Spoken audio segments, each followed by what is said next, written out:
Hello, welcome again to FAIRtax Power Radio. I'm Bob Paxton. And I'm Ron Molero. And we are the FAIRtax Guys, again without our props for the second week in a row, because we're doing this show, we're recording this one shortly after we finished last week's live version where somebody forgot to bring a little bag with them. Yeah, who could that be? Yeah, well, I forgot all my props. I don't know. Well, we'll give you a pass on that one this one time. Anyways, hey, it's the day after Christmas. Yeah, Merry Christmas, right. Everybody, a day late. We have one prop. Okay, yes. Well, you're going to eat that. I'm going to have mine later. Yeah. But we'd love to remind everyone that our email address is thefairtaxguys@gmail.com if you'd like to send us a question or a comment, and if it's a good one, we'll use it. You can leave us a question or comment on our FAIRtax Guys Facebook page as well. And this is just going to be our tying up all the loose ends for 2018 program. We got all kinds of stuff here that we're going to dig into. Yeah, we're going to give out candy canes and lumps of coal too. Yeah, well, there are going to be lots of lumps of coal because there are a lot of folks up there, Congress critters, that should be talking about the fair tax, and media people that should be talking about the fair tax, but they're not. So I hope you got a coal mine in West Virginia that you can dig into. Before you get going on that, I want to give a big candy cane to the folks here at Big Daddy Studios. You know, every time I see that intro, I think of how unique that is. That is really, we've got some really talented people. I love that intro. Yeah, and then the ad at the end. Yep. Every time my wife sees that, she cringes. She cringes at that. I think that's pretty good. But, again, thanks to the folks here at Big Daddy Enterprises, Big Daddy Studios in Gainesville, Florida, that let us come onto their platform. Also, Excluded TV. Now, though we haven't mentioned them in a while, that is a streaming service that does not censor political thought that it doesn't like. There you go. Like some of the big major social media platforms do, and you'll certain political views that are excluded from the major platforms. You will see them on Excluded TV, including the FAIRtax Guys, even though we are as non-political as it comes, right? Yeah, the fair tax is for everybody. It has no party affiliation. I mean, the co-sponsors happen to be Republican, but the bill is good for everybody. The bill was developed in the private sector. It doesn't have any politicians' fingerprints on it. Yeah. Of course, they had to get somebody to sponsor it, but that's the way it goes. But I don't know anybody, we've mentioned this time and time again, I don't know anybody, regardless of their political affiliation, that would not like a bigger paycheck. Yeah. And if you have the fair tax, you get rid of the income tax, which means you get rid of withholding. You replace the federal payroll taxes for Social Security and Medicare with a cut of the general revenue that the fair tax will. You get a bigger paycheck. You get a tax refund every month. You never have to fill out a tax return again. That is not something that just Republicans like. Yeah, and this is something that Bob has done before when he started a presentation to people. Okay, let's see the hands of the members of the IRS fan club. No hands. Nobody likes the IRS. Down. The fair tax gets rid of the IRS because without an income tax, you don't need the IRS. So. Absolutely. All right. Well, let's get going on our Hodgepodge for 2018 show with something really cool from Larry Bell. Yes. He sent us a really nice note that says, I have learned so much about the fair tax in the past 6 months from you guys, Randy, and your website as well. I share all your info. Thank you. Answer my friends when they have questions. They are always surprised to find out the information they hear on the news and from the politicians is wrong. Gee, imagine that. You think there would actually be fake news on the air? Who knows? Says change is hard for people. I always promote that they do their own research. They always come back saying how simple the fair tax is to understand. They slowly jump on board. I love this part. The hard part is getting to those that just object for the sake of objecting. Yeah. Kind of like splitting a rock with a box of Jell-O. You cannot improve on that, Larry. You nail that one pretty good. Thank you. You get a great big candy cane. So we need to find ways to get to the naysayers open to suggestions. Well, the best way to get to the naysayers is just ask them, would you like a bigger paycheck? Yeah. Would you like to never have to fill out a tax return? Would you like it so you no longer have to share the intimate details of your personal finances with the government? And again, even if they're way out there on the left side or even on the right, and doesn't matter where they fall on the political spectrum, there's nobody that doesn't like more money in their paycheck. So that's a good way to go at it. Yeah, the current tax system hurts everybody across the board. No party affiliation. Evasion is a horrible problem, and it hurts everybody because those people that are not paying their taxes, well, the rest of us have to make up for it. Mm-hmm. And that cuts across party lines. So, yeah, there is no party affiliation with the fair tax. Yes. You'd much rather deal with this than with this. Yeah. Absolutely. That says it all.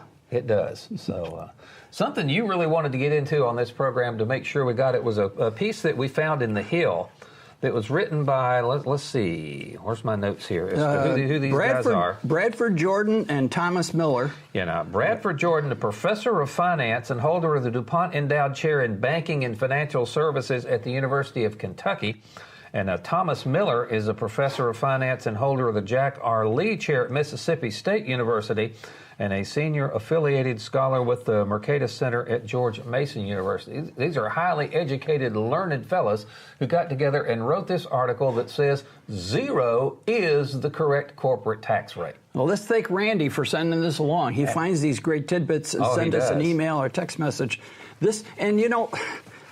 We don't normally read the entire article because we just pick one. This is a really good article. I think it's a really good article. Don't bang your microphone. Yeah, I know. At least I don't have my cord stretching across it. But anyways, I think it's a really good article. I didn't do that. Go ahead. Okay. Anyways, new and returning members of a soon-to-be divided Congress might be tempted to heed the words of the late Senator Russell B. Long, Democrat of Louisiana. Once summed up the tax reform nicely: don't tax you, don't tax me, tax that fella behind the tree. That sounds like something that somebody stole my water. Oh, there it is. Okay. Sorry, guys. Giant faceless corporations might seem like the ideal candidate to be that fellow behind the tree. After all, they can't vote. Their people can, all right? But there's a problem. Regardless of whether you buy the argument that corporations are people, they don't pay taxes. Gee, have we ever said that before? I think we have said that before. Yeah. They borrowed that from us. Only people pay taxes, and not just the rich CEOs and investors.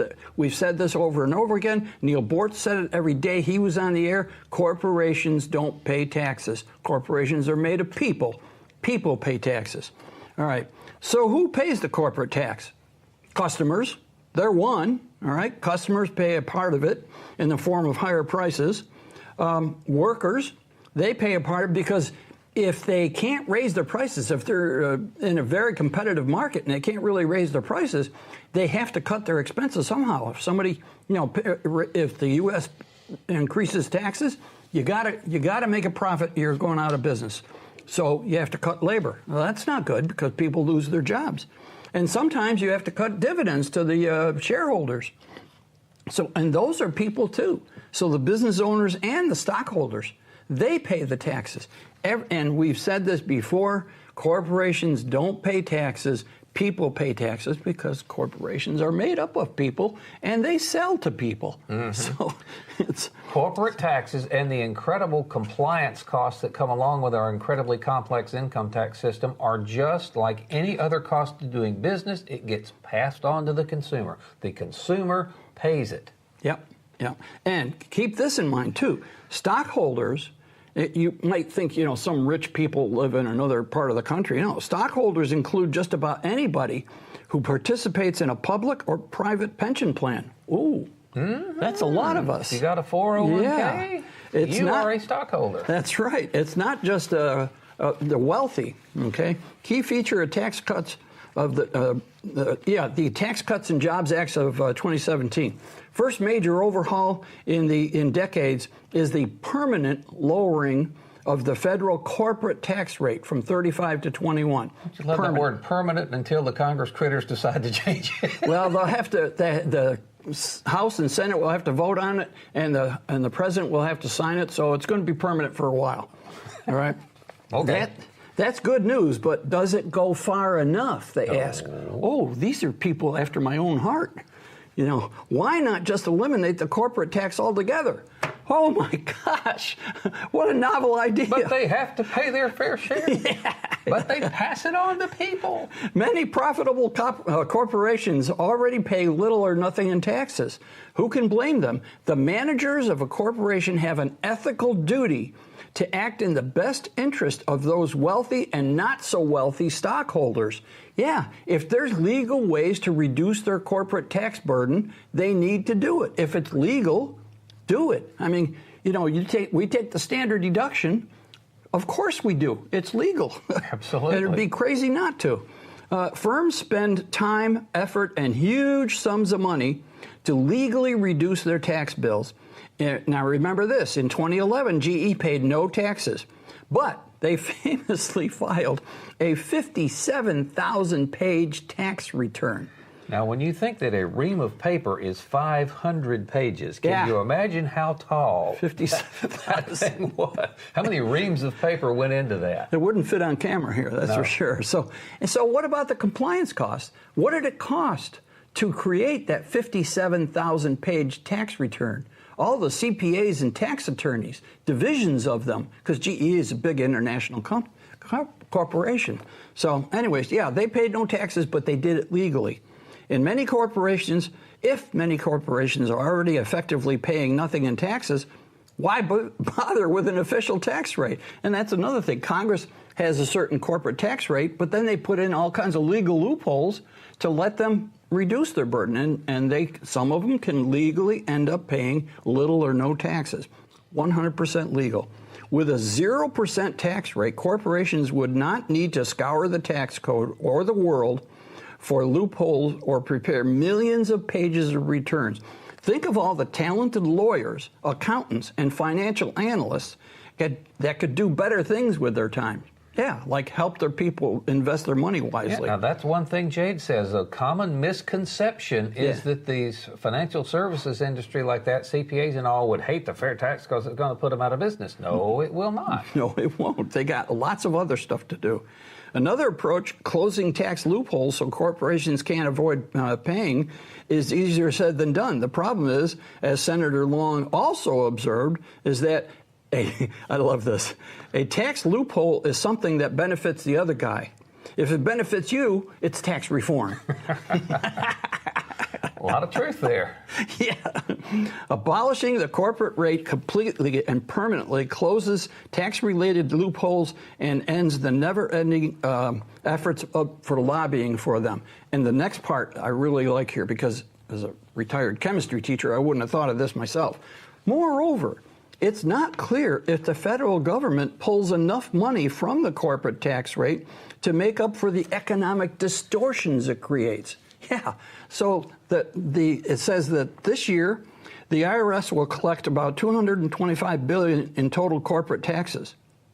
I believe they collect like 1.3 or 1.4 trillion dollars in taxes altogether. Yeah, that's $225 billion. Sounds like a huge number.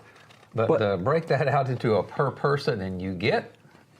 Yeah, you get $700 per person, okay?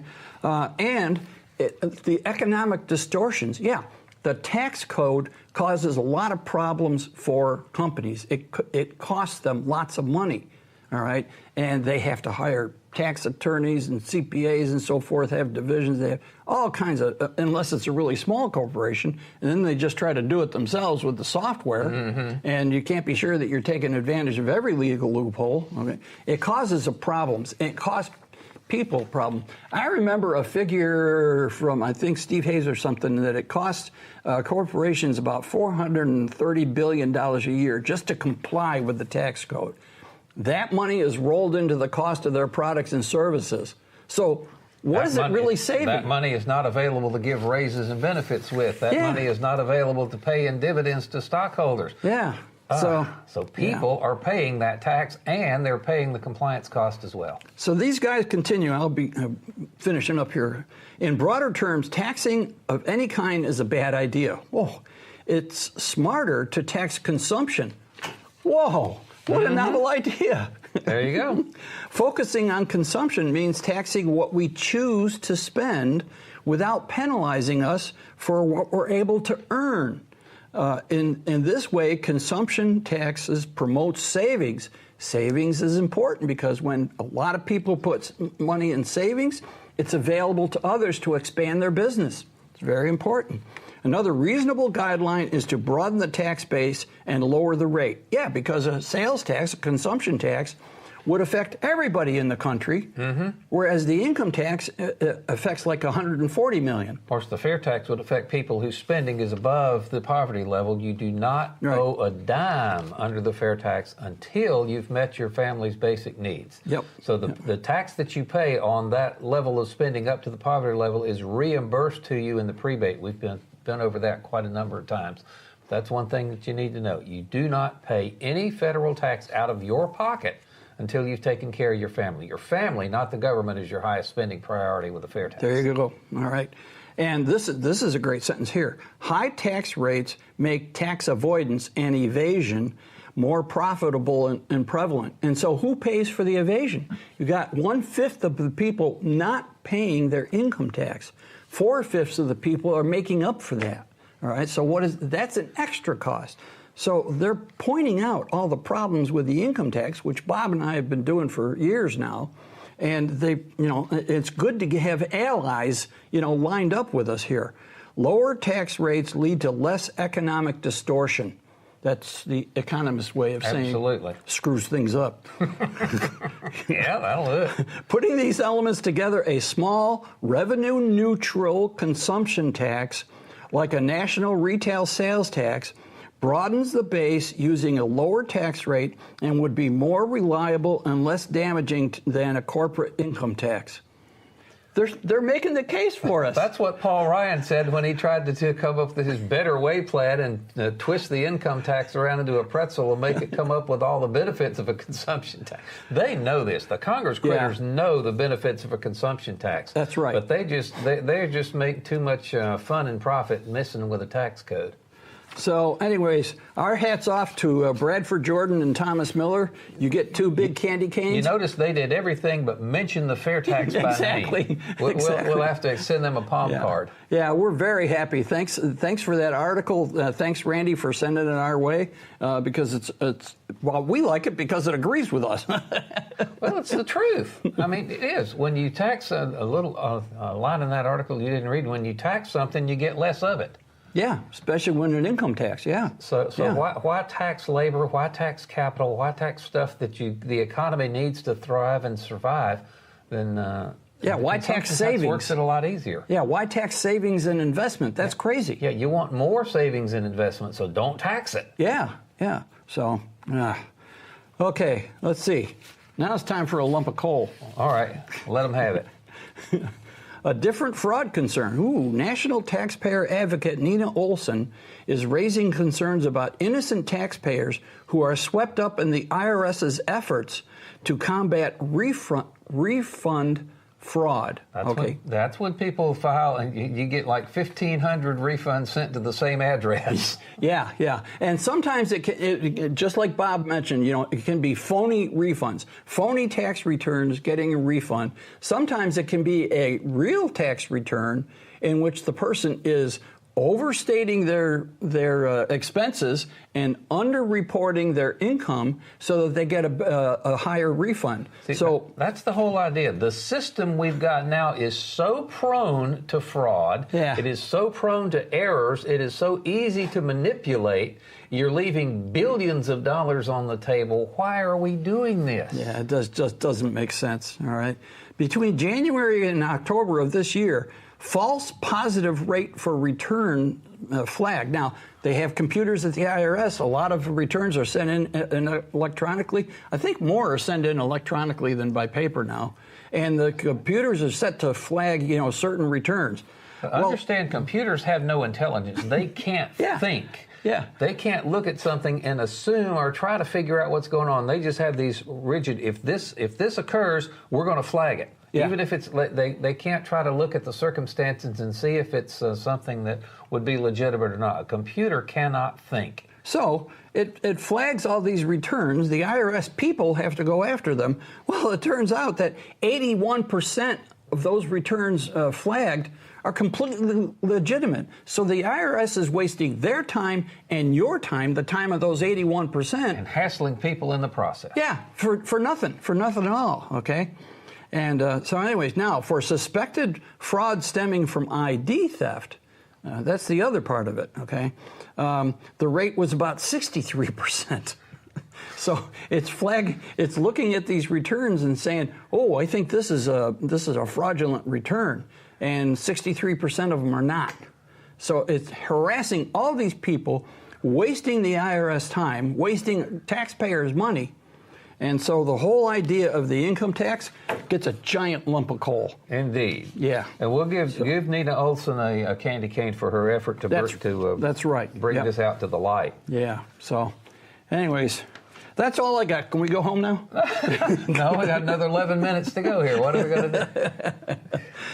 No, what are some other people? Well, I know one person I would give a lump of coal to because he had the opportunity to really do something with real tax reform, and that's Paul Ryan. Sorry, Paul, you're a smart guy, you're a nice guy, but you had the chance of doing real tax reform in the form of a consumption tax, and you went with the income tax for individual income tax, corporate income tax, payroll tax, administered and applied by the IRS, and we ended up with the same thing: individual income tax, corporate tax, payroll tax, and we still got the IRS. Yes, and credit Kerry Bowers for that. Yeah. So what's the difference? It's not real tax reform. It's tax relief. No question about it. It's been good. The economy is buzzing along with the demands that the president made on reducing unnecessary government regulations. Cutting the regulatory burden down also lets companies expand and do what they do, create more jobs. And we're in a situation now around the country where there's a shortage of workers. There's more job openings than there are people applying for them. Well, yeah, you're right. Well, can I give a big lump of coal now to the Congress critters? Oh yeah, there you go. who know all of this stuff, and how do we get the Congress critters to move? We've been talking all the time about, go to their town halls, write them letters to the editor, this, that, and the other. Another thing that the FAIRtax folks have just kind of gotten into is this alliance with the Convention of States. Oh, yes. I think if there's anything that's going to push the Congress critters into action, it's that they would be scared to death of this Convention of States, because that's a way that we, the people, can take hold of some of the government that they, hold in their own hands, and they don't want to give up that kind of power. So hopefully, if there's a Convention of States chapter or something around that in your local area, suggest you might want to check that out. Yep, and we're going to formally, at some point, we're working on this, form an alliance with these folks because our goals are similar. All right. If you're wondering what a Convention of States is, all right, I just happen to have their website up. You just happen to have their website up, don't you? All right. And this is Article 5. The Congress, whenever 2/3 of both houses shall deem it necessary, shall propose amendments to the Constitution, or on the application of the legislatures of 2/3 of several states, of the several states. At the time, there was only 13. All right. On the application of the legislations of 2/3 of the several states, shall call a convention for proposing amendments. So what you've got in a nutshell, the Convention of States is a way to propose a constitutional amendment and do an end run around the Congress critters who might not want to do that. Congress would have no role. No role in the Convention of States. I can think of two things that the Congress critters would never think of putting into the Constitution that need to be there, one of which is a balanced budget amendment. Yeah. The other is term limits on themselves. There you go. Yeah. And I would say let's repeal the 16th Amendment while we're at it. Don't you think it's interesting that they were very pleased to install term limits on the president, but not themselves? Yeah, they come and say their rationale and the justification of that, well, we can't have too much power concentrated in one hand for a long time like that. So it's kind of... Yeah, and I think that applies to them. Do not feed the animals. They become, dependent on the handouts. Yeah, they bite the hand that feeds them. Oh, but seriously, the Convention of States is an idea that's one thing. And if I could give another lump of coal, it'd be to a lot of your major talk show folks who will say, if you ask them, yeah, we like the fair tax, but they don't talk about it.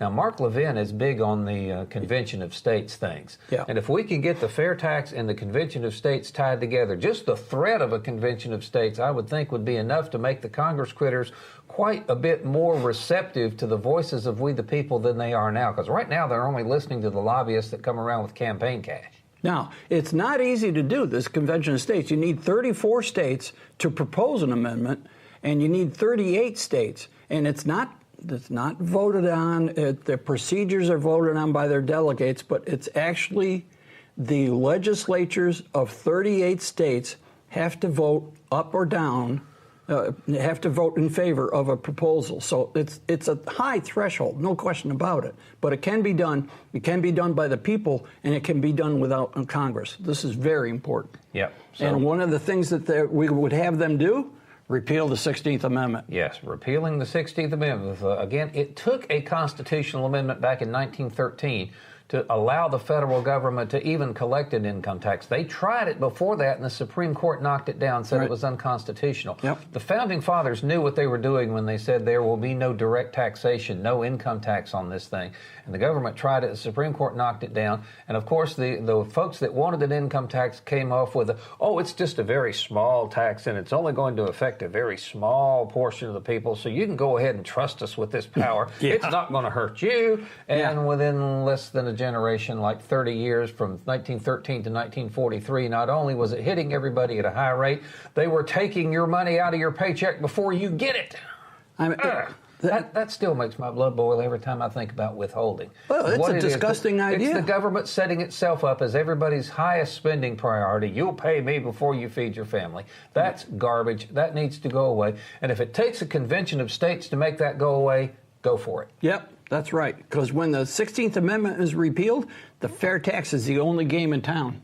Mm-hmm. Yep. So far. There may be some other proposals for consumption taxes, but when taxing income becomes unconstitutional, then that's going to be fun. I think there was a proposal, a proposal in Congress for the flat tax, and I think it had like one co-sponsor. Yeah. Well, your flat tax here is somewhat like the income tax. It starts out very simple. There's how the flat tax starts. All cool. And then somebody comes, well, we need to make this exception. Yeah. Oh, no, we need to carve out this little thing. Mm-hmm. And if you just keep on twisting and turning on the flat tax, you're going to end up with becomes this. Yeah. Yeah. So that's it. The flat tax will not stay flat. We have seen that movie before, and it has a bad ending every time. I'm so glad Bob remembered his props. Well, in a couple of weeks, we'll be back here on live again. We'll be live again on January the 9th. Yeah. So this one's pre-recorded. Next week's program is also going to be pre-recorded again when the video portion is pre-recorded.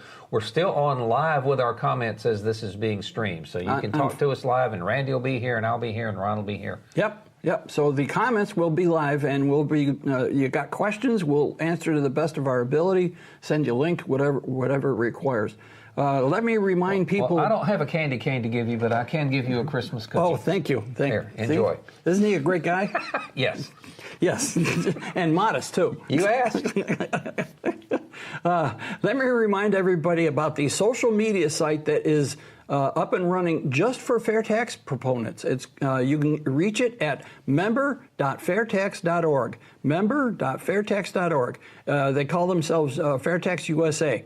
It runs like Facebook, but it's just for promoting the fair tax. So I encourage you to go over there. You'll see some comments by yours truly.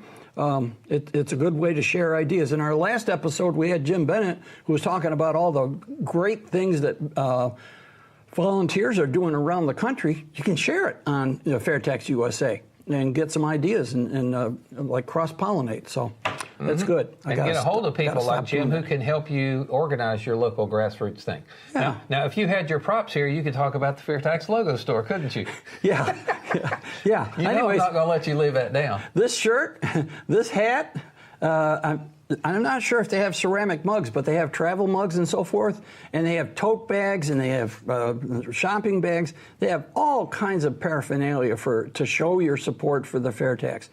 FAIRtaxLogoStore.org. FAIRtaxLogoStore.org. Go on there, purchase something. The palm cards that I don't have in my hand right now. They have great information that we're going to, starting next week, or actually in January, we're going to have to come up with the new prebate cards because there will be a new prebate schedule. Yeah, because annually the government figures out how much it takes to provide basic necessities. They call that the poverty level. And so that jumps up a little bit every year. So the prebate will be more if it was law. We're working on it. Yeah. We'll share that prebate schedule. Got a frog here. We'll get those little business cards made up again and get them in the logo store, but we'll keep you attuned to it. But FairtaxLogoStore.org. Go in there, buy some stuff, and show your support. And again, remind folks, our email address, thefairtaxguys@gmail.com. Thefairtaxguys, all one word, @gmail.com if you got a question or a comment. And if it's a good, thoughtful one, we'll probably address it right here on FairTax Power Radio, and of course get back to you by email as well. We have our Facebook page. Mm-hmm. Yep. The FairTax Guys Facebook page. And we've gotten some great comments and suggestions for what to talk about on FairTax Power Radio. What's happening to our sound? I don't know, but I got one more lump of coal to give out to the guy. I'm not going to mention his name because I don't even remember his name. And he says, if Mike Pence and Mike Huckabee think the fair tax is a good idea, it can't be good for America. Now, what else? What else? What other issues do you let other people do your thinking for you? That's all you're going to get if you leave us a kind of a brainless comment like that. Yeah, That's all right. It just comes with the territory. We'll roll with them. But again, the FairtaxGuys@gmail.com or our Facebook page if you'd like to interact with FairTax Power Radio. And Happy New Year. We can honestly say there's more proponents of the fair tax than there are. Go mention this. We go on Popbox and you see people that leave messages on Popbox. About 95, 96, 97% of the people who leave comments about the fair tax on Popbox find it, they support it. They think it's great. And again, with the new Congress starting up here in a couple of weeks, all of your Popvox comments are going to have to be re-entered. Yeah. So Popvox, POPVOX.com is a good place to register your opinion on not just the fair tax, but any piece of legislation out there. So you go out there and tell them you like the fair tax and you think all the other tax reform proposals aren't any good at all. Yeah, and Popvox is one of the places you can see if your congressman and senators are co-sponsoring. And if they're not, you have to get after them. Congress.gov is the other one. All right. You can go on to Congress.gov. So. Well, Merry Christmas and Happy New Year. We're going to be taking next week kind of a break, too. It'll be a second pre-recorded show. Again, the comments will be live next week. We'll be back live here on FairTax Power Radio on Wednesday, January the 9th. Until then, I'm Bob Paxton. And I'm Ron Malero. We are the FairTax Guys, reminding you that the fair tax is America's big solution, and once you understand it, you'll demand it. Oh, these income tax forms are way too complicated. There's got to be a better way. Who are you? We're the FairTax Guys. We've got a big solution for you. What's that? It's the fair tax. Completely eliminates the federal income tax system as we know it.